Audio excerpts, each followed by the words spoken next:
పెరగడం అని మాత్రమే ఉంది. ఉహు. అభివృద్ధి అంటే అందరూ బ్రతకడానికి ఆవాసయోగ్యం కాకుండా అందరూ బ్రతకలేని స్థాయి ఉంటే అభివృద్ధి అనేది ఇక్కడ ఫీలింగ్. ఉమ్.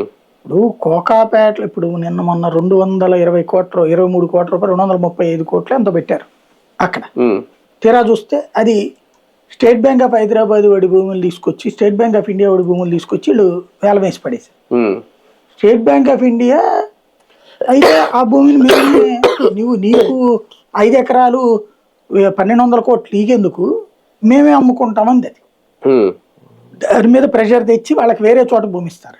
ఉమ్. ఇప్పుడు 1000 కోట్ల రూపాయల భూమిని 1200 కోట్ల భూమి వీడు వేలం వేసుకుని వేరే చోట 100 కోట్ల రూపాయలు వేలం అయ్యే భూమిని వీళ్ళకిస్తే మోసమే కదా అది. అంతే కదా. ఎవరు మోసం చేసినట్టు. ఇంకోటి గతంలో 100 కోట్లు 150 కోట్లు అని చెప్పి వేలం వేసిన చోట ఆ తర్వాత వాళ్ళు మధ్యలో డ్రాప్ అయిన బోల్డ్ ఉన్నాయి చెప్పరవి. ఉమ్.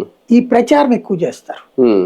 బేసిక్ గా 2 తెలుగు రాష్ట్రాలు ఏంటంటే మ్యానిపులేటెడ్ రియల్ ఎస్టేట్ పాలిటిక్స్ నడుస్తాయి. ఉమ్. రాజకీయాలలోనే రియల్ ఎస్టేట్ ని చూపించి దాన్ని మ్యానిపులేట్ చేస్తారు. ఉమ్. ఇది సహజ సిద్ధంగా జరిగేటటువంటి ఒక ఆట. ఈ ఆటకి ముగింపు లేదు ఎక్కడా కూడా.